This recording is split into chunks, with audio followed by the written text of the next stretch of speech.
historia hay dos milagros en uno. Pero hoy solamente vamos a dar lo que es una introducción de esta serie de sermones. Y vamos a hablar un poquito del libro de Marcos. Esté atento, y si usted trajo con qué anotar, anote, porque van a ver algunas cosas que a lo mejor usted no la había escuchado con relación al libro de Marcos.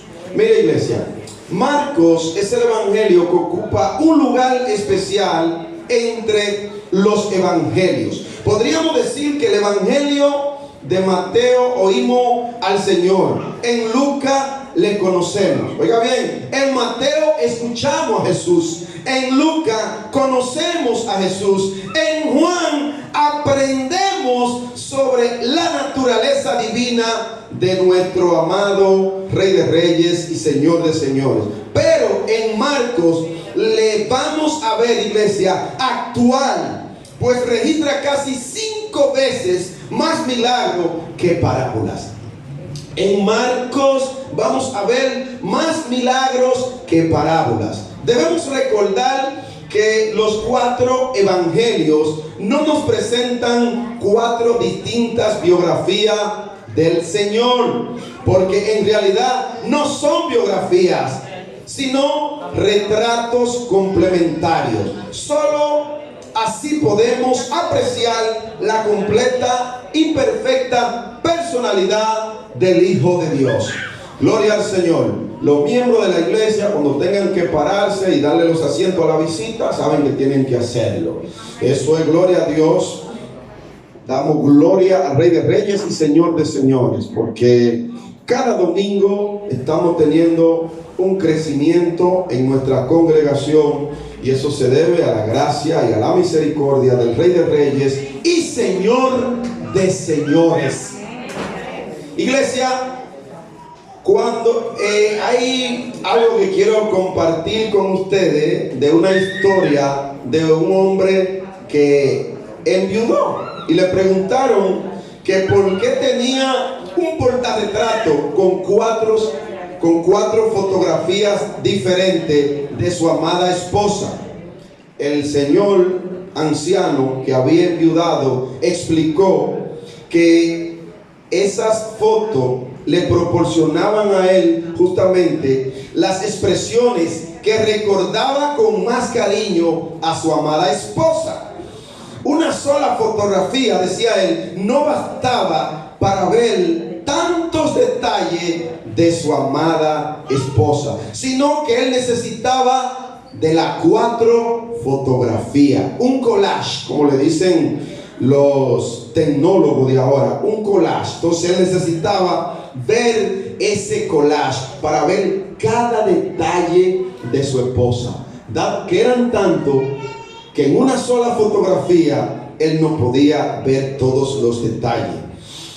Me parece lógico eso, pues pretender convertir los 4 evangelios en uno solo no es lo lógico. Por eso tendemos que aprender a visualizar los 4 evangelios: Mateo, Marcos, Lucas y Juan, dado que cada evangelio te presenta algo diferente de nuestro querido y amado Jesús. En el caso del viudo, se hubiera prestado a él, si él, por ejemplo, cortaba los 4 retratos para tratar de formar un solo con el parecido de su esposa.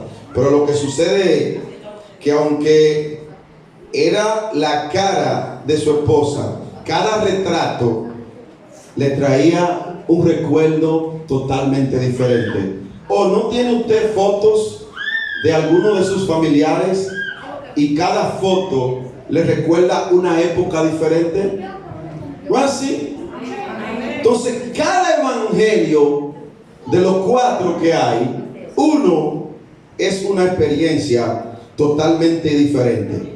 Los evangelios son complementarios. Se necesita de todos ellos para proporcionarnos toda la verdad. como soberano en Mateo. Jesús viene para reinar como siervo en Marcos. Se presenta para servir y salvar como hijo del hombre en Lucas. Llega para compartir y compadecerse de los hombres como hijo de Dios en el Evangelio según San Juan. Viene para revelar y redimirnos a cada uno de nosotros de la esclavitud del pecado. Si bien Marcos es uno de los llamados evangelios sinópticos, del griego sin, ¿qué significa sin? Significa juntos, y oxis significa vista, o sea, ver desde la misma óptica el evangelio. Eso significa sinóptico. Sin embargo, tiene sus características propias. Nos presenta a Jesús en ocasión como si nos dijera: miren lo que Jesús hizo. Miren, esto prueba quién era Jesús. Lo que realizó autentica lo que él enseñaba. Sus poderosas obras evidencian sus sorprendentes palabras. Véanle actuar, y eso convencerá a cada uno de nosotros. Esto se aprecia al comparar la diferencia que existe en los 4 evangelios en cuanto al porcentaje del contenido relacionado con la narración y con la enseñanza.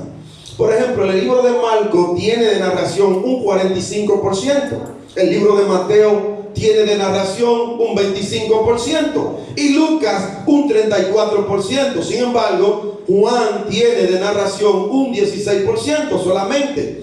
En enseñanza, Marcos tiene un 55%, Mateo un 75%, Lucas un 66%. Sin embargo, Juan tiene un 84%.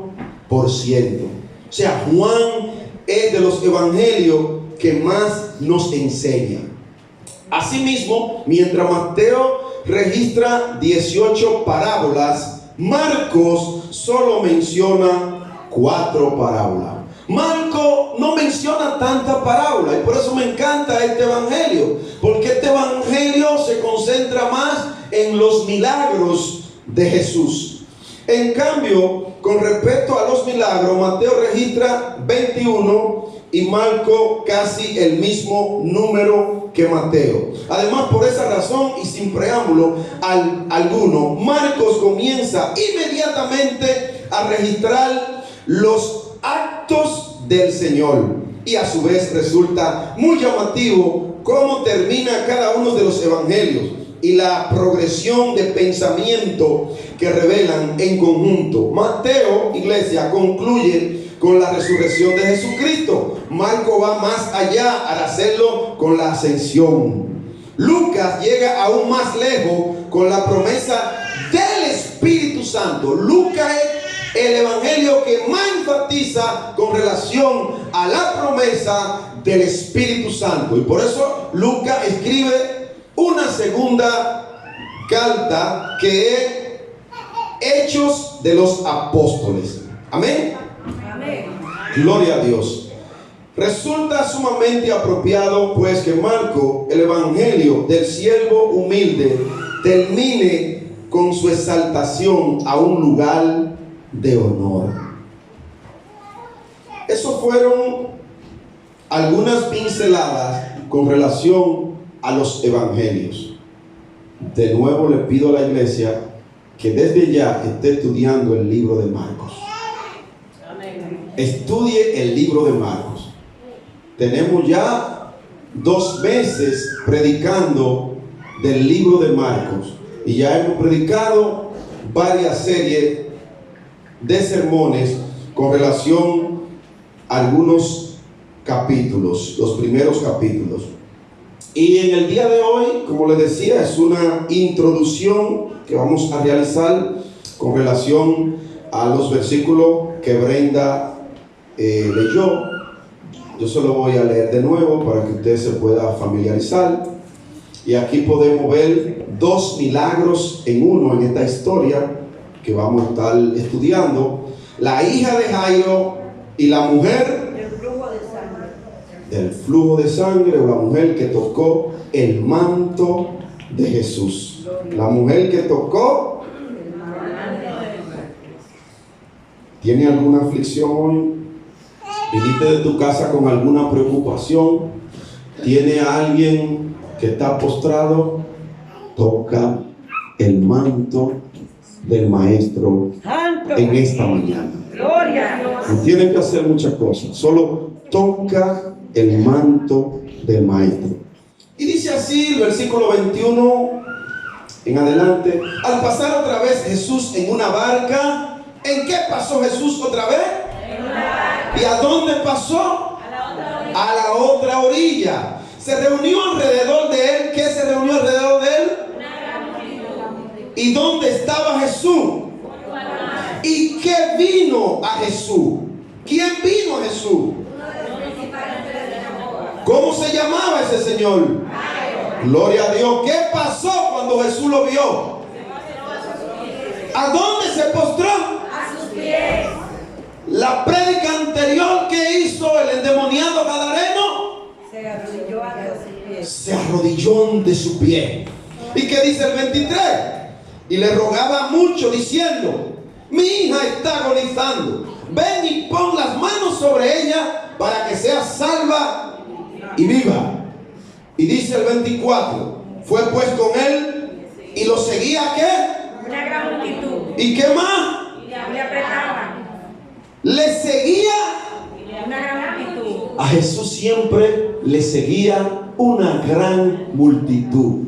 Una gran multitud siempre seguía al Rey de Reyes y Señor de Señores. Mis amados, denme 15 minutos.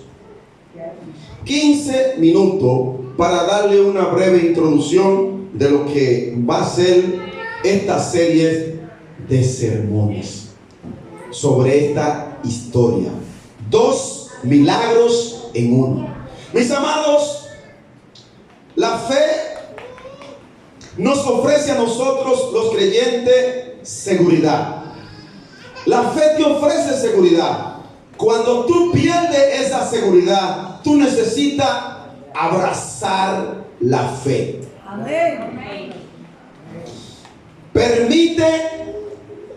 La fe permite seguir confiando, aun cuando nos enfrentamos a un problema que no parece tener solución alguna. Yo siempre menciono a mi primer pastor, el reverendo Felipe Solimán, porque este hombre, cuando usted puede ir donde el reverendo Felipe Solimán con cualquier problema que usted tenga, y por grande sea el problema, él no se inmuta, él se queda normal así, lo mira fijamente y se queda tranquilo. Y créame, hermano, hermana, que esa seguridad en él y esa tranquilidad y esa paz a uno también le genera tranquilidad. Y yo recuerdo entonces, cuando uno es nuevo creyente, uno es muy inquieto y uno hace muchas preguntas, y yo siempre iba a la casa del pastor a conversar con él, a preguntarle. Yo investigaba mucho y siempre yo veía que él tenía una respuesta. Pero ya cuando fui creciendo y entré al liderazgo, siempre iba donde mi pastor con situaciones difíciles, cuando yo era pastor de jóvenes, y yo siempre veía que él no se inmutaba por grande sea el problema. Él siempre tenía una respuesta a cualquier situación. Mis amados, eso a mí me llamó mucho a la atención. Yo decía: wow, Dios bendiga a mi pastor, porque siempre que voy con una situación, con un problema, él siempre me da una respuesta, pero nunca lo he podido ver alterado. Hermano, cuando hay una situación difícil, es ahí cuando entra en acción la verdadera fe, ya sea que esté padeciendo de una enfermedad incurable, ya sea que haya tenido la ruptura de tu matrimonio, ya sea que haya perdido a un hijo o a tus padres, ya sea que tenga un hijo rebelde, de esos hijos que hacen que los padres crucen el Niágara en bicicleta. Y usted debe imaginar lo que sería cruzar el Niágara en bicicleta. Simbólicamente, sepa usted que en el mar solamente se puede andar en un bote, en un barco o en algo que pueda flotar, y una bicicleta se va a hundir.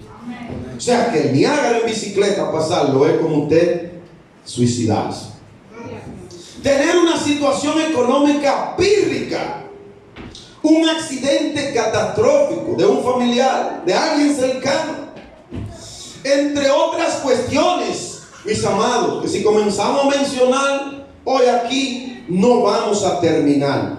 Pero mis hermanos, les tengo buena noticia. Ante cualquiera de esas situaciones, Dios tiene solución a ese problema, a esa situación. Dios le tiene una solución. No importa lo que esté pasando, no importa por la situación que el diablo te esté llevando y te esté zarandeando y te esté susurrando al oído. Cristo está contigo como un poderoso gigante y Él no te va a abandonar. Él siempre va a estar ahí para defenderte y decirte: mi hija, mi hijo, estoy contigo. No escuche esas voces que te hablan. No la escuche. Son voces disidentes que solo vienen a perturbar nuestro crecimiento en Dios. Nuestro Dios, iglesia, es tan bueno, tan especial, tan extraordinario, tan apoteósico, que usa este tipo de cuestiones para magnificar su poder. Gloria a Dios. Y su gracia sobre nosotros. De una forma poderosa, Dios usa lo que el diablo quiere hacer para destruirnos. Dios lo usa a favor nuestro. Podemos ver aquí en las 3 historias del capítulo 5 de Marco varias verdades. Pero lo que sucede es, iglesia, que cuando estamos pasando por una situación difícil, llámese un quebranto, llámese un accidente, algo difícil que ha pasado en la familia, Dios te está preparando para algo especial. Dios te está enseñando. Dios te está procesando para elevarte a otras áreas que tú necesitas ser procesado. Gloria a Dios. Iglesia, en otras prédicas yo le he hablado que tenemos que ser procesados como el oro. Incluso el hermano Rubio ha pasado aquí a dar una explicación del proceso por el cual pasa el oro. Es difícil por el proceso que pasa el oro. Ahora, después que el oro pasa por todo ese proceso y usted se coloca una cadena o un guillo o un anillo, usted lo ve que de lejos brilla. ¡Brilla! Gloria. Así brilla usted cuando es procesado y después pasa el proceso. Ese brillo se le ve a usted en la cara. Y tienen que decir los impíos, los inconversos: pero ¿qué es lo que tiene el hermano Miosotti? Que ahora tiene un brillo totalmente diferente. Lo que pasa es que tiene el brillo de Jesús. Jesús brilla en sus ojos, en su rostro, iglesia. Gloria a Dios. Iglesia, pudimos ver en la historia pasada del endemoniado gadareno. Aquí Marco narra el encuentro de Jesús con él. En esta prédica vimos cómo este joven vivía como si fuera un animal salvaje. Como si fuera un animal salvaje. ¿Debido a qué, pastor? ¿Qué pasó? Yo no vine a esa prédica. Este muchacho, el endemoniado gadareno, vivía como un animal, un salvaje, una fiera salvaje. Vivía en los sepulcros y vivía día y noche, dice el texto sagrado, dando voces atormentando a los moradores de esa comunidad. Y dice la palabra que se cortaba, se hacía así y se maltrataba. Pero este hombre, cuando vio a Jesús, corrió a él. ¿Y qué pasó? ¿Qué pasó? Con una sola palabra quedó libre. Quedó libre. Jesús no tuvo que hacer un ritual. Jesús no tuvo que durar 2 horas orándole, diciéndole: fuera espíritu inmundo, fuera, fuera, fuera. No. Jesús solamente dijo una sola palabra. Y automáticamente Jesús dio la palabra. El endemoniado quedó libre del azote en el que estaba. Y esa historia la vimos aquí con lujo de detalle. Iglesia, en el desarrollo de estos mensajes podremos darnos cuenta que en ambos casos no hay esperanza. Cabe aclarar aquí que no hay esperanza ni para la hija de Jairo, ni para la mujer del flujo de sangre.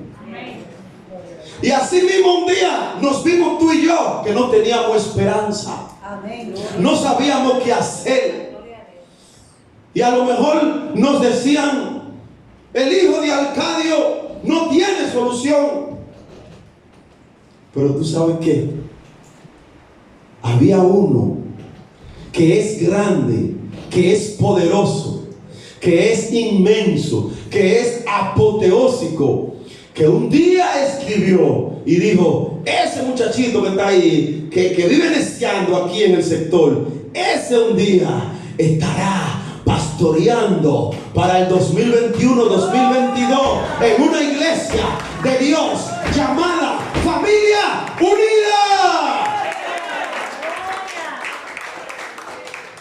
Él ve lo que los demás no pueden ver. A lo mejor alguien ve en ti hoy una mujer derrotada, un hombre derrotado, alguien que cae, pero alguien que se levanta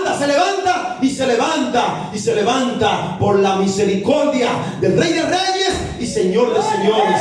7 veces cae el justo y 7 veces será levantado. A su nombre gloria. A su nombre gloria. No importa lo que los demás te digan, no importa. Dios es el que tiene el control de tu vida y de la mía. Satanás hace hasta donde Dios le permite. ¿Ha leído usted la historia de Job? Léala cuando tenga tiempo para que usted vea. La esposa de Job le dijo: Job, maldice a Dios y muérete. Porque en la antigüedad, cuando una persona caía con enfermedades así, de una vez especulaban que era que estaba en pecado. Y Job dijo: esposa ingrata, eso lo estoy diciendo yo. Esposa ingrata, le añadiría, yo le añado: yo sé que mi Redentor vive, y aún del polvo de la tierra Él me sacará, Él me libertará, Él me llevará a lugares frescos, a pasto fresco, a lugares especiales. ¿Sabes por qué yo le digo ingrata a la esposa de Job? Porque ella le está diciendo a Job: Job, maldice a Dios y muérete. Pero ese Dios que esa ingrata está mandando a maldecir fue el mismo Dios que la bendijo a ella y bendijo a Job. ¿Y qué sucedió luego con Job? Ya la historia no se la voy a contar porque usted la sabe. Pero lo que te quiero decir en esta mañana, en esta introducción, es que no mire lo que los demás ven en ti. No piense donde los demás te puedan ver. Piensa donde te ve Jesús. Jesús te visualiza allá en el tercer cielo con los ángeles gozándote, tocando coros angelicales. Aleluya, aleluya, santo, santo,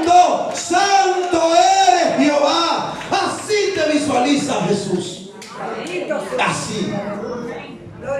Y así te visualizo yo como pastor también. En un lugar especial. En un lugar de privilegio. Oh, gloria a su nombre.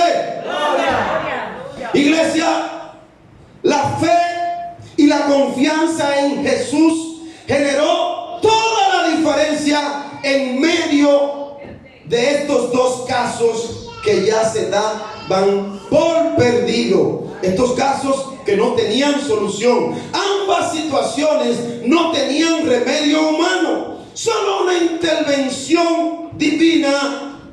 Solo una intervención divina podía resolver los problemas de la hija de Jairo y de la mujer del flujo de sangre. Iglesia, no busque soluciones físicas a problemas espirituales. Los problemas espirituales se resuelven con cosas espirituales. Tiene un problema espiritual, ora. Tiene un problema espiritual, ayuna. Tiene un problema espiritual, lee la Biblia. Tiene un problema espiritual, ve delante de Dios. Y si te sientes confundido, pide asesoría con alguien que tenga más tiempo que tú en el Evangelio y que te pueda orientar con sabiduría. Amén. Gloria a Dios. Iglesia, ya estamos terminando con esta introducción. Pues no quiero abundar mucho para las próximas entregas entrar en materia. Solo le voy a dar una introducción de lo que es la primera trama de estos versículos. En la primera trama de estos versículos, que son del 21 al 24, en estos versículos podemos definirlo como los versículos del 21 al 24, donde podemos ver aquí un padre desesperado, un padre angustiado, un padre casi entrando en depresión. Iglesia, los que son padres que están aquí me van a entender. Y además de eso, un padre donde su fe es puesta a prueba. Mire, el que es padre sabe que cuando uno de sus hijos está enfermo, sufre miles de veces más que si fuera él que está enfermo. Mire, los padres no estamos mentalmente preparados para ver unos de nuestros hijos partir con el Señor. Mire, yo recuerdo que cuando, creo que lo he dicho ya aquí en la iglesia, cuando Leanne iba a nacer, nosotros pasamos por una situación difícil, porque la pastora quedó embarazada y fue al médico muy contenta. Usted sabe cómo se pone la mujer cuando está embarazada, cómo está Dani, contenta. Él va donde Josué, ay mi amor, sí, vamos a ser padres de nuevo. Y Josué brinca, ay, gloria a Dios. Y es una bendición, hermano, porque los hijos son una bendición, son un regalo de parte de Dios. Y cuando ella va donde mí y me dice que está embarazada, yo brinco, salto y estoy contento y comienzo a llamar gente. Mira, voy a ser papá por segunda vez. Y wow, qué bendición. Wow. Mando a la pastora para el médico. Cuando la pastora va, pues una doctora usada de Satanás, diría yo. Esa hebirra de Satanás le dice a la pastora: mire, joven, no se encariñe con esa criatura, porque esa criatura no va a nacer, porque usted tiene un mioma. Las mujeres saben lo que es mioma, y el mioma está más grande que el feto. Por lo tanto, el mioma tenía el feto así, mire. Eso es imposible, dice ella. Bueno, mi esposa, cuando yo llego del trabajo, veo raro que mi esposa no sale a recibirme con un beso. Eso es normal. Digo yo, bueno, mi esposa no está aquí. Y cuando entro y busco y la veo tirada en una esquina con los ojos hinchados de llorar. Estoy yo asustado, hermano. Estoy asustado. Digo yo, ¿qué pasó? Digo yo, mi amor, ¿qué pasó? ¿Qué pasó? ¿Se murieron tus padres? No. ¿Y qué pasó? ¿Se murió alguno de tus hermanos? No. Y cuando ya me cansé de decirle cosas que podían pasar, le dije, pero mi amor, cuéntame qué pasó. Y cada vez que iba a hablar se trababa de aquí. Yo le dije, mira, mi amor, oye lo que vamos a hacer. Bébete un vaso de agua, tranquilízate y cuéntame qué pasó, porque ahora yo estoy más asustado que tú. Y entonces ahí ella me narra la historia. Hermano, yo no sé, cuando ella me dijo eso, yo no sé de dónde yo saqué fuerza. Yo lo que sé es que Dios, porque no yo, Dios me dio la sabiduría para yo darle una palabra de fe a mi esposa. Y yo también creer esa palabra que Dios en ese momento le dio a ella y me dio a mí. Yo siempre le digo que aquí predicando, Dios en medio del mensaje a mí me ha hablado. Bueno, y le digo, mira mi amor, tranquilízate. Eso es una opinión de esa doctora o de ese doctor. Olvídate de eso. Oye lo que vamos a hacer. Vamos a olvidarnos de esa doctora y vamos a poner esto en la mano de Dios. No le digamos esto a nadie. Esto va a ser un asunto entre Dios, tú y yo. Y vamos a orar. Y tú verás que en el nombre de Jesús, esa criatura que está ahí va a nacer. Ese mioma, Dios lo va a desaparecer. Iglesia, comenzamos a orar. Comenzamos el proceso de oración. Lo que hace todo cristiano. Orar es un momento para que la fe te falle, pero también un momento para que tu fe suba a las alturas, como le pasó a Jairo. La fe de Jairo estaba siendo puesta a prueba ahí, y la fe de mi esposa y yo en ese momento. Hace de eso ya 19 años, casi 20 años. Recuerdo que como al mes el Señor mandó un diácono de la iglesia a mi trabajo. Y cuando el hombre llega allá, somos de confianza, somos buenos amigos. Me dice, varón, ¿cómo tú estás? Quiero que seas sincero conmigo. Me dice él, yo hasta me asusté. Yo quiero que tú me digas la verdad. A Dios no se le puede mentir. Digo yo, pero si hay a uno que yo no le miento, es a Dios. Porque es que Él me está mirando. Usted puede hacer todo lo que usted quiera por ahí afuera. Y yo ni cuenta me voy a dar. Pero el que está allá lo está mirando y le dice, mi hijita, mi hijito, lo estoy anotando, lo estoy mirando desde aquí. Aleluya. Y yo le dije a ese amigo, le dije, no, yo no tengo nada oculto. Me dice, dime la verdad. ¿Tú tienes problemas en tu matrimonio? Le dije, no, ahora estamos más unidos que nunca. Y vuelve y me hace la pregunta y me dice, varón, no está siendo sincero conmigo, dígame la verdad. Que a mí se me apareció en una visión Jehová Dios de los ejércitos y me habló de usted. Cuando el hombre me dice así, yo dije, pero ya yo sé de qué que el hombre me está hablando. Y entonces yo le dije, no, mira, yo estoy bien. Yo tengo una situación que dije que era entre Dios, mi esposa y yo, que no se la iba a contar a nadie, pero ya que tú insistes, tengo que contártela. Mira, lo que sucede es que mi esposa está embarazada, fue al médico, la doctora le diagnosticó que la criatura no iba a nacer y que por lo tanto nos olvidáramos de ese embarazo. Y yo le creo a Dios y yo sé que Dios va a permitir que esa criatura nazca. Y él me dijo que eso mismo era que Dios me hablaba. Lo que pasa es que no me lo presentó así, sino que él me dijo que tú tenías un problema y que a mí que vaya a ayudarte a orar por esa situación. Y él me dijo, aquí estoy, ahora somos 3. Hermano, pasó un tiempo y yo mandé a la pastora, envié a la pastora a orar. Y envié a la pastora al médico. Y cuando la pastora fue a otro doctor, el embarazo estaba intacto, sin mioma, salió todo bien. ¿Quién lo hizo? Cristo lo hizo, iglesia. Fue Jesús. ¿Y qué sucedió? ¿Qué sucedió? Que la pastora tuvo sus 3 mujeres y el bendito mioma ahí. Yo no sé si sigue ahí el mioma. Yo lo que sé es que tuvo sus 3 hijas y el mioma seguía ahí. Hermano, Dios es real. En un momento la fe te puede fallar, pero no pierda nunca la seguridad en Cristo Jesús. Dios te bendiga. El próximo domingo vamos a continuar.